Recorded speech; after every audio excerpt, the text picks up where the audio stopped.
大家好，我是主持人陈雅洁，欢迎收看听了才知道。今天我们要来跟大家聊聊，就是大巨蛋风光启用了，那远雄呢也进行低调传承。我们会分成2个部分来谈，第一就是从4家闭锁公司一窥远雄的交棒关键，第2个就是赵文嘉3个不一样，开启了远雄的新时代。想知道的观众和听众朋友记得要看到最后哦。今天我们的来宾是财讯双周刊的撰述委员游小燕，小燕你好。雅洁副总好，各位听众观众朋友们大家好。对，那他们最近最重要的一件事，其实也不只是对他们集团很重要，其实基本上是对全台北市，甚至于对全台湾都很重要，就是大巨蛋终于启用了。对，等了好久。是，对对对，你有去吗？我还没去过。对，我也还没去，根本抢不到票吧？对啊，欢迎您一起加入财讯的频道会员，支持最懂投资的财经媒体财讯，跟我们一起追踪政经趋势以及产业状况，成为财讯粉丝团财团的一份子。或者你也可以针对喜欢的那集节目抖内我们哦，让我们可以能够为大家带来更多精彩的内容。这次盘点才发现，哇，等了20多年欸。是啊，对，就是从2004年就是赵腾雄就是跟巨蛋投标之后，当时候只有他一个人去投嘛，到现在哇，明年24年就已经要20年了。事实上是在更早之前，将近10年前，1995年，因为台湾的棒球观众人口很多，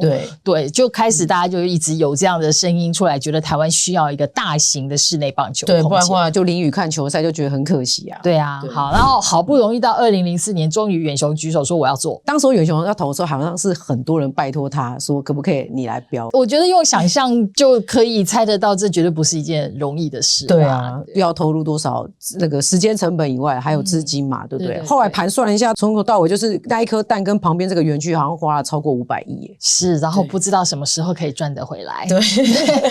的确就是当然是一个非常辛苦的过程。那我们这一次就透过大巨蛋的正式启用，然后在我们的第701期的杂志上呢，有非常完整的一些关于它从背景到现在，以及它后面牵动到的就是台北市最大的这颗蛋诞生之后，其实是远雄集团它也完成了他们的接班布局。在讲到接班的这件事情的时候，就要讲一下，那到底远雄的创办人赵腾雄先生他到底是什么状况？他就是大家应该都不陌生啊，就是说如果这几年大家应该都很了解说，就是台北市的前市长柯市长嘛，就是他一直觉得说这个蛋可能就是会有逃生上面的一些问题。对，然后总之他上任之后就觉得这个是5大弊案之一，就是积极要去查啦。但我们想讲的是说，就是其实赵腾雄因为这颗蛋其实受影响蛮大的，他因为这颗蛋大家开始关注他嘛，然后当时候他的事业也算上一个顶峰，所以他才愿意去标这颗蛋嘛，因为他觉得他也做得到。然后我们就可以聊一下说，他因为这一颗蛋，然后接连产生一些其他的一些弊案啊。其实他得了很严重的忧郁症，因为这颗蛋被查到一些贿赂，在2014年其实就开始有一些贿赂案，负面的消息一直出来，对他的打击很深啊。因为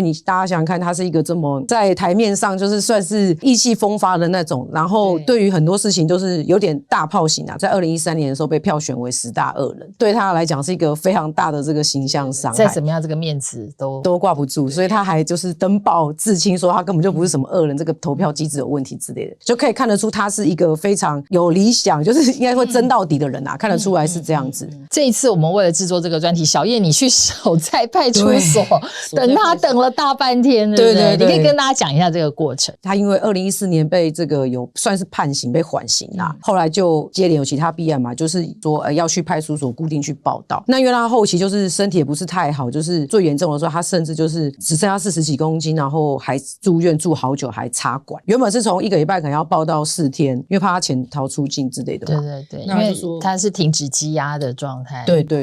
然后就说因为他身体的状况就变成说可不可以1个礼拜几次，然后现在最新的状况是2个礼拜1次，就去派出所报到。报到时间是当天的12点到晚上9点都可以报到，当天中午就跑去派出所，所以你12点以前就到了，对，就开始去那边等他。7点20分他就出现，就出来报到这样。他就步履很蹒跚啊，毕竟也是80岁的老人。对，明年80岁嘛，然后当然就是蛮瘦，就是气色也算普通。那就问说你觉得欣慰吗？就是大巨蛋这样终于，他就说一切圆满就好。再继续问他说啊，那你对于这个你的儿子就是赵文嘉接班之后，你给他打几分啊？他就有回说哦，他很努力这样子。所以其实也可以看得出说他还蛮肯定的。对，是肯定的。应该是说赵腾雄他为了要巩固第二代的接班能够顺利，而且公司还能够持续稳定的运作，然后所以他其实这段时间做了蛮多事情。就是赵文嘉他其实在2014年，对，然后赵腾雄第一次被收押的时候，他就接了董事长，接了远雄建设的董事长。那当时是很临时的状况之下是代理，可是在2018年也就是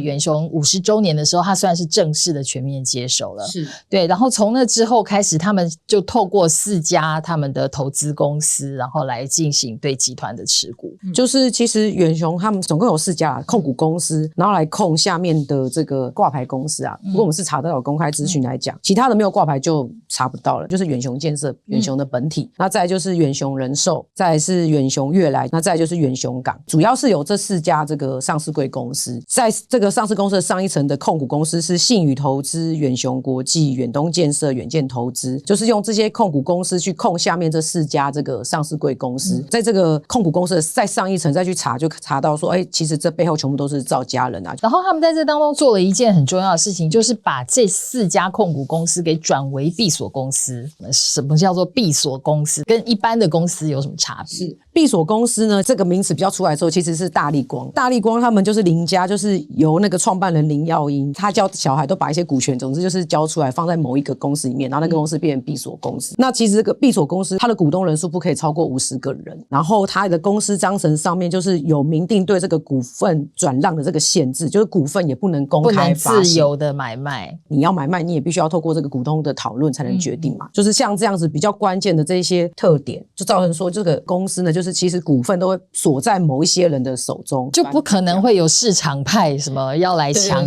经营权这样的事情。因为股权要怎么样的变动，都是由这几个公司股东才能决定，然后公司股东的人数又有限制，所以一定都是只有少数大股东才能够决定这些股权是怎么分配。所以他们持股又高，然后又把这些股权又锁在闭锁公司里面，所以其实可以就是确保说小孩不会分家了。所以现在他们就是透过就是说股权基本上就是巩固在赵家持有的这个投资公司里头，然后第二代呢他们就也不会有分家的情况了。对，就没有所谓分家的情况，因为反正股权全部都是在公司里面，而且那个股权也都不会外流。第二个部分是他们集团的总部呢也做了一些调整，就是在21年的时候，他们就是原本在跟远雄人寿有租3个楼层建设的部分啦，后来就把它搬回这个基隆路一段上面，其实也在对面啦，就是把建设搬回来，人寿就还回去，然后人寿自己可能在对外面招租或什么的。总而言之，就是把这个人寿跟建设就划分得更清楚啦，就不要搭混在一起。是，那这件事情其实也代表说他们就是分工更明确。对，分工更明确，就是建设是建设，然后人寿是人寿。建设部分其实就是由这个赵文嘉负责嘛，就是长子。人寿部分就是赵信清负责，赵信清是次子，就是不会分家，那但是有分工。然后另外他们还有个女儿，对，还有个姐姐，对，姐姐负责这个关于远雄所有的油气事业啊，譬如说我们知道饭店啊，或者是海洋公园啊，就是关于这些油气事业就是由姐姐来掌管。透过这样来完成第二代是分工但是不分家的模式。我们接下来就要再讲一下这个远雄集团的新共主，最终你把股权给归纳到那个4家闭锁公司的话，他都是这4家公司的董事长，就表示赵文嘉就是大权在握了。对，因为其实赵腾雄他原本65岁就要接班，但是因为就他儿子就是赵文嘉，就是长子，就是在去大陆打拼的时候嘛，因为跟大家应酬喝酒啊，就是不慎喝到假酒，得了肝癌。当时的话，因为喝到肝癌之后，然后赵腾雄就很心疼嘛，就觉得说哇，小孩为了拼事业变成这样，那就说那我愿意再为你拼20年，就说慢慢等他身体康复。对对对，然后来集团慢慢接班这样子。后来谁知道就是发生这些事情之后，他也不得不就是赶快上来接班了。赵文嘉接班之后，远雄的一些改变，看到了他和过去赵腾雄时代的远雄有3个不一样。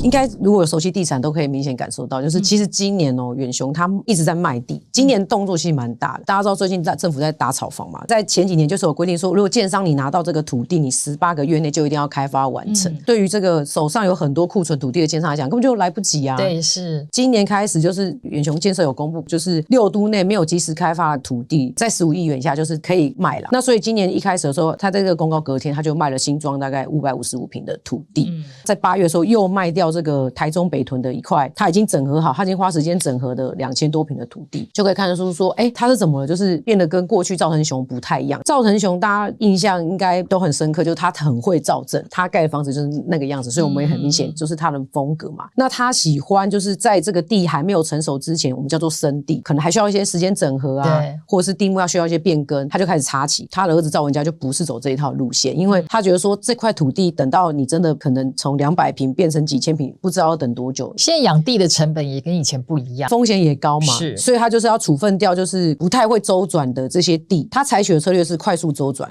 因为赵腾雄他喜欢把地放到完整整好之后变熟地之后，那个获利是非常大的，一块地的毛利可能有4-5成以上，但是你要承受时间风险其实是很大，而且很多政策你是没办法控制的嘛。那所以赵文嘉就不走这一块，所以他才卖了地。据了解，他在台中卖了2000多坪这么精华土地，大家也知道台中最近房地产涨分非常多嘛，大家都抢着进去插旗，他居然还把它卖掉，所以大家都跌破眼镜。其实是因为那块地就是后来走了都更程序之后，哇，被这个评审委员一直说，你要加什么或你要减什么，然后又砍你容积，就是他觉得那个开发的难度太高了。对，而且他时间抓不准，因为赵文嘉的个性是他喜欢在这个时间点内控制几年要开发什么，几年开发按部就班，计划型的人，他超过了我能控制掌控的，我干脆就把它切掉。所以就是他的人格，他的特性，然后造就他的一些政策也不太一样，一些做法都不同。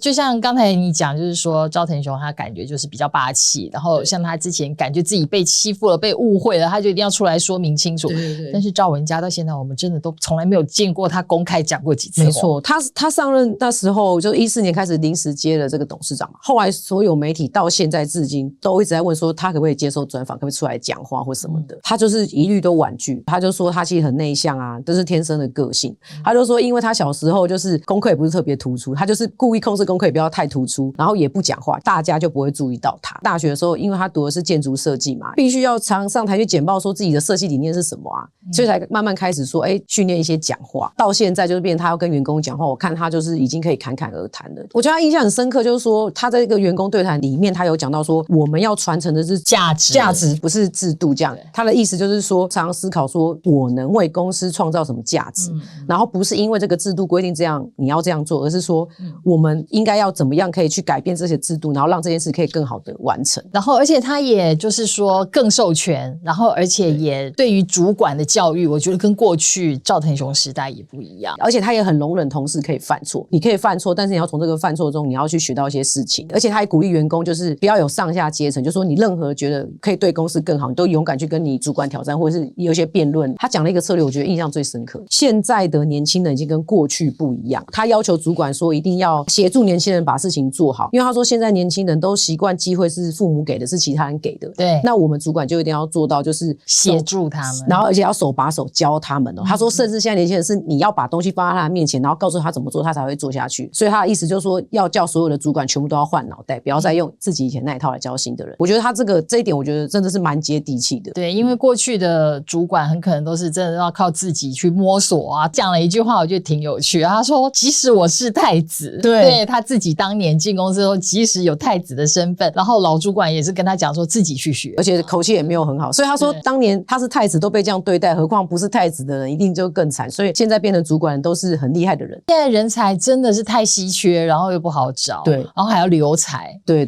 所以他说这是未来主管要面对的课题。是，了解。好，所以小燕请你帮我们总结一下，到底现在的远雄有怎么样的3个不一样？就是精准化，就是他会精准的这个买地，然后熟地，然后再做开发。再来就是效益化，他过去就可能在追求最大的毛利，大家现在就会特别在乎这个股东权益报酬率，就是如何周转快为股东创造最大效益。再来就年轻化，他其实蛮喜欢就是任用一些年轻人，还有他的建筑风格跟过去这个赵腾雄时代也不太一样。对，所以从不管是产品或者是公司的管理，其实他都朝着年轻化的方向在努力。那我们就谢谢小燕今天的分享。接下来我们要回复财团在听了才知道第167集，昔日亚洲金融中心京城遗址，港股被台股超越，东方明珠的眼泪，香港到底怎么了？这一集的留言，第一位是 Traxpro， 他说真的是要听了才知道，原来港股恒生指数只有涵跨不到1/10的上市公司，只有表现好的公司才会被纳入，表现差的会被剔除，真的是精英股市。没错，因为那个不同的股市的指数的编制标准是不一样的，所以港股和台股最大的差别就在于台股就是广纳百川，大家都是你只要挂牌都是我们的一份子。对，那可是港股不一样，港股真的是只找前面几名的，才能够编入指数当中。有一个我们的读者叫做 K5， 他说说实话，港人绝不会介意被台股超越，只是担心不够现金移民走人。我们在采访的时候，也是一些香港的朋友，或者是说在香港的法人啊，他们也是说被台股超越这件事情不在他们的话题范围内。虽然他们也都有意识到这件事，但是因为港股已经现在被太多亚洲股市超越了，所以也不差一个台股啦。心里想的都是怎么样可以赶快移民。第3位 Alex Jen 这位朋友，他是用英文的留言，我们非常的开心，就是感觉现在有更多海外的观众在关注我们的频道。他说 Whatever happened in Hong Kong taught us a lesson. Do not trust Chinese Communist Party, but the history just keeps repeating itself in China. 意思就是说，香港发生的事情呢，基本上有让我们学到一些功课，就是要告诉我们不要相信中国共产党。历史总是不断的在重演，人类好像不太容易从历史当中学到教训。对，好，这是他的感触。那对我们也有感觉到了。那当然就是说，在共产党统治下的中港到底会有什么变化，我们还是会持续的关注。那感谢大家收听今天的节目，也谢谢小燕的分享，谢谢雅洁副总。如果你喜欢财讯的内容，并且愿意支持我们，欢迎加入财讯的频道会员，成为财团的一份子。听了才知道，我们下次见，拜拜，拜拜。